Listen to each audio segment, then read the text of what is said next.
ఎన్నికల ప్రచారంలో భాగంగా కావలిలో చంద్రబాబు మాట్లాడుతున్నారు. లైవ్ లో చూద్దాం. ఇంటికి 3 గ్యాస్ సిలిండర్లు ఉచితంగా ఇచ్చే ఏర్పాటు, దీపం వెలిగించే ఏర్పాటు కూడా చేస్తా. ఇది కాకుండా ఆర్టీసీ బస్సుల్లో ఎక్కడ పోవాలన్నా మా ఆడబిడ్డలు దర్జాగా బస్సు కూర్చోండి, నచ్చిన ఊరికి పోండి, మళ్ళా తిరిగి రండి, ఎవరు అడగకుండా మిమ్మల్ని ప్రయాణ సౌకర్యం ఏర్పాటు చేస్తా. ఈ 4 కార్యక్రమాల వల్ల మా ఆడబిడ్డల ప్రతిష్ట పెరుగుతుంది, మీ ఆదాయం పెరుగుతుంది, మీ కుటుంబంలో మీ గౌరవం పెరుగుతుంది, మీ కుటుంబ సభ్యులు కూడా మీ మాట వింటారు. అలాంటి గౌరవాన్ని ఇచ్చే బాధ్యత ఒక అన్నగా నాదని మా ఆడబిడ్డలందరికీ హామీ ఇస్తున్నా. ఇంకో పక్క నేను ఒకటే మీ అందరికీ చెప్తున్నాను, అన్నదాత రైతు ఎక్కడ బాగుంటే ఆ రాష్ట్రం సుభిష్టంగా ఉంటుంది. రైతు బాధపడితే ఆ రాష్ట్రంకి న్యాయం జరగదు, ఆనందంగా ఉండదు. అన్నం పెట్టి అన్నదాతను ఆదుకోవాల్సిన బాధ్యత ప్రభుత్వాల పైన ఉంది. అందుకే హామీ ఇస్తున్నా, టెక్నాలజీ ఉపయోగిస్తా, వ్యవసాయాన్ని లాభసాటిగా చేస్తాం.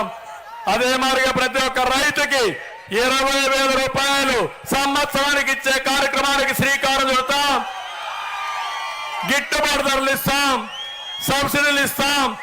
అన్ని విధాల రైతును ఆదుకునే బాధ్యత మాదని మరొక్కసారి రైతన్నలకు విజ్ఞప్తి చేస్తున్నా.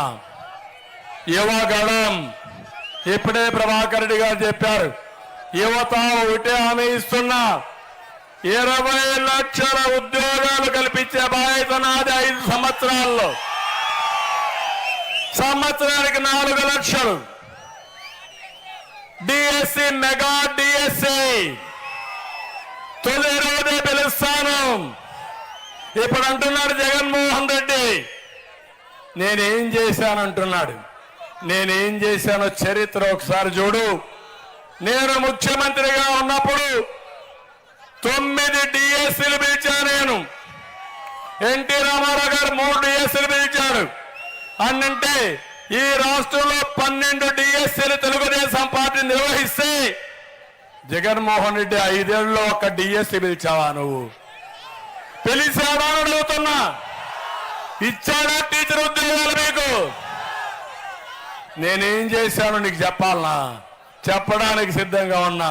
నేను సవాలు విసిరా. ఇప్పుడు నేను 12 డిఎస్సీలు నేను ఎన్టీ రామారావు గారు పిలిచా. నువ్వెన్ని డిఎస్సీలు పిలిచావో చెప్పమని సవాలు విసురుతున్నా. ఏమీ విలువడు. జాబ్ క్యాలెండర్ వచ్చిందా మీకు? రాదు. నేను జాబ్ క్యాలెండర్ ఇస్తా, డిఎస్సీలు ఇస్తా. మీ ఉద్యోగాలు అమ్ముకున్న దుర్మార్గుడు గ్రూప్ 1 సర్వీసులో ఈ జగన్మోహన్ రెడ్డి.